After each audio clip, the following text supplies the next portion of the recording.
Talibanes ordenan a periodistas afganas taparse el rostro para salir en televisión. El gobierno talibán anunció hoy que a partir de mañana entrará en vigor la disposición por la cual las periodistas afganas deberán taparse el rostro cada vez que aparezcan en televisión, pese a que las principales presentadoras de las cadenas de noticias protestaron contra la medida. La decisión es definitiva y no hay espacio alguno para la discusión en este tema, dijo el vocero del Ministerio para Promoción de la Virtud y Prevención del Vicio, Mohammad Sadek Akif Mohajir, a la cadena afgana Tolo TV. Si no lo hacen, hablaremos con los responsables, dijo. Además, toda persona que vive bajo un sistema y un gobierno en particular debe obedecer las leyes y órdenes de ese sistema, por lo que deben aplicar el orden. Así lo destacó.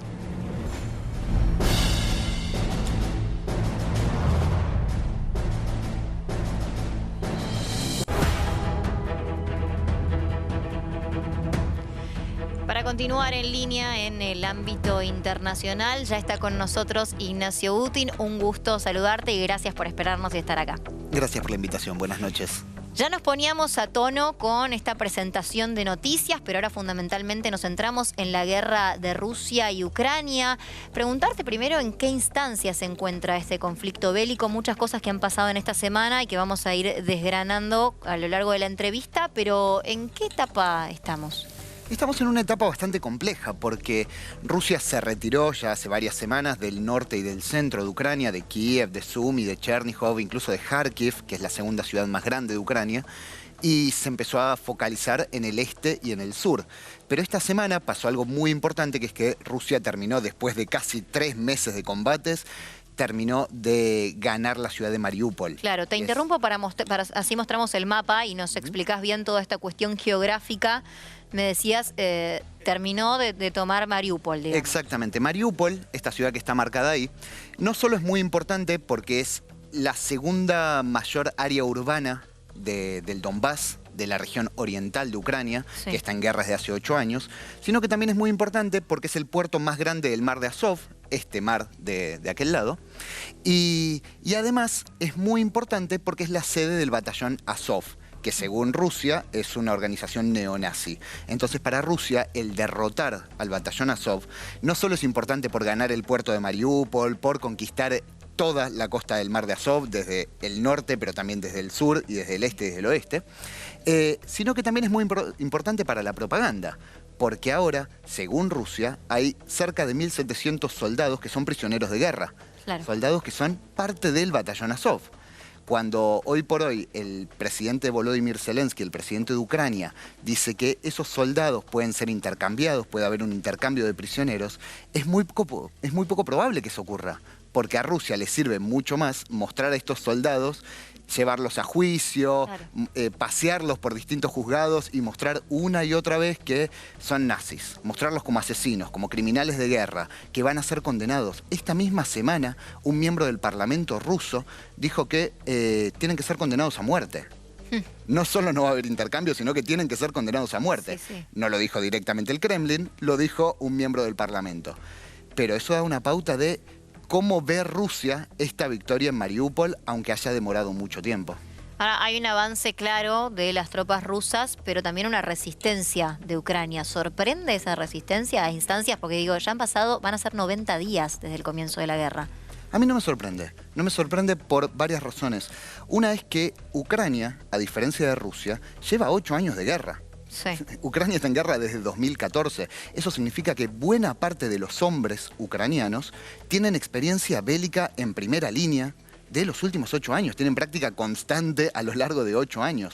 Pero además no solo es práctica constante, sino que es también nuevo armamento, es una nueva preparación de las Fuerzas Armadas en general, una nueva organización de las Fuerzas Armadas. Y eso no existía en 2014. Entonces, si le sumamos todo el nuevo armamento, las prácticas durante 8 años de enfrentamientos abiertos de una guerra, y le sumamos además que desde el comienzo de la invasión el presidente Volodymyr Zelensky repartió armamento a civiles, sí, muchos civiles están armados, más allá de que nos guste o no esa decisión. Fue así. Fue así. Entonces, considerando todo eso, no me sorprende que haya una resistencia tan activa, una población, una sociedad civil tan activa. No me sorprende esa resistencia. Lo que me sorprendería es que esa resistencia se mantenga como hasta ahora por quién sabe cuánto tiempo puede durar esta guerra. Ahora, en Mariupol no hubo un pedido incluso de Zelensky de rendición de algunos soldados. No, Zelensky llamó a resistir. A resistir. Y cuando se firmó la rendición esta semana, Zelensky felicitó a los soldados, agradeció a los soldados y habló de héroes nacionales, porque más allá de que se hayan rendido, más allá de que hayan perdido la ciudad, sí lograron contener a las fuerzas rusas, los avances rusos, por casi 90 días. Eso significa que los soldados rusos que estaban en Mariupol no podían estar en otro lado, no podían estar en donde se están dando hoy los principales combates, que es la zona de Severodonetsk, Lysychansk y Rubizhnya, que son 3 ciudades muy cercanas, es el mismo centro urbano, que es el segundo centro urbano de la otra provincia, de Lugansk, que junto con Donetsk forma parte de la región del Donbass. Bien. Centrándonos en Finlandia y Suecia, ¿no? 2 naciones que han cobrado mucho protagonismo en el último tiempo con este pedido de ingreso a la OTAN y la respuesta de Rusia también, por un lado, de cortar el suministro de gas a Finlandia, que esto tenía que ver con una cuestión de la moneda, ¿no? El pago en rublos que ha dispuesto Rusia. Pero digo, ¿qué puede llegar a pasar si Finlandia y Suecia efectivamente ingresan a la OTAN? Bueno, antes que nada hay que ver si ingresan. Yo creo que sí. Yo creo que sí. Más allá de que el presidente turco, Recep Tayyip Erdogan... Eso, justamente. Recién lo decíamos. Turquía completamente en contra. Digo, para poder ingresar tienen que estar todas las naciones que integran la OTAN ¿de acuerdo? Los 30 miembros tienen que estar de acuerdo, sí. Tiene que haber unanimidad para incorporar a nuevos miembros.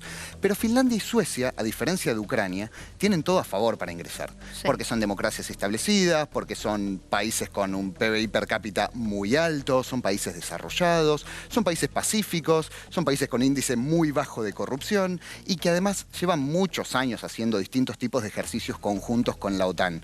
Ucrania no tiene nada de eso. Tiene índices altísimos de corrupción, es un país mucho más pobre, es un país en guerra desde hace 8 años, pero Finlandia y Suecia tienen todo a favor para ingresar a la OTAN. Lo único que no tienen a favor es el apoyo de Turquía. ¿Por qué Turquía no quiere que ingresen? Porque Erdogan dice que Finlandia y Suecia albergan a miembros del PKK, del Partido de los Trabajadores Kurdos, que para Turquía es una organización terrorista. Eso se vio muy claro en la guerra en Siria. En la guerra en Siria, si bien Turquía es parte de la OTAN, se demostró que Turquía no va por el mismo lado. Claro. No va por el mismo lado que todos los demás miembros. Porque mientras Estados Unidos apoyaba a ciertos grupos kurdos que combatían al Estado Islámico en el norte de Siria y demás, Turquía los consideraba terroristas. Entonces Turquía de alguna forma se enemistó con la OTAN. Y tanto es así que Finlandia y Suecia hicieron un embargo de armas a Turquía. Entonces ese es uno de los reclamos de Erdogan hoy por hoy, que se levante el embargo de armas que pesa sobre Turquía de parte de Finlandia y Suecia, pero que además Finlandia y Suecia dejen de apoyar, supuestamente, a el PKK, a este Partido de los Trabajadores Kurdos que Turquía considera terrorista, y además deje de apoyar a Fethullah Gulen, que es un religioso, un seminarista musulmán al que Erdogan acusa de promover un golpe de Estado en 2016 en Turquía. Ajá. De alguna forma Erdogan dice que Finlandia y Suecia son los culpables de todo, pero como decía antes, yo creo que Finlandia y Suecia tienen todo a favor para sumarse y hoy el presidente de Finlandia, Niinisto, habló con Erdogan, obviamente le prometió que no apoya al terrorismo ni nada parecido, yo creo que eso se va a destrabar y en algún momento más temprano que tarde, tanto Finlandia como Suecia se van a incorporar a la OTAN. Vamos a compartir, si te parece, unas declaraciones, un fragmento de declaraciones de Vladimir Putin, el presidente de Rusia, hablando acerca de esta incorporación de Finlandia y Suecia a la OTAN. Что касается расширения, в том числе за счет новых членов Альянса, Финляндия, Швеция, у России, хотел бы вас проинформировать, уважаемые коллеги, нет проблем с этими государствами. Нет. И поэтому в этом смысле непосредственной угрозы для нас расширение за счет этих стран для России не создается. Но расширение военной инфраструктуры на эту территорию, безусловно, вызовет нашу ответную реакцию. И какой она будет, мы будем смотреть, исходя из тех угроз, которые нам будут создаваться. ¿Qué amenazas son esas de las que habla Putin? Digo, ese temor de que se incorporen Finlandia y Suecia a la OTAN. Yo creo que no puede hacer nada. Lo único que puede hacer es patalear, puede amenazar, puede salir a dar discursos incendiarios, pero mucho no puede hacer. ¿Qué es lo primero que hizo? Bueno, le cortó primero el suministro de electricidad, de energía eléctrica a Finlandia, y hoy le cortó el suministro de gas a Finlandia. Pero lo cierto es que eso no afecta a Finlandia, porque si bien casi todo el gas que se consume en Finlandia viene de Rusia, el gas representa apenas un 5% de la energía que utiliza Finlandia, con lo cual no cambia nada.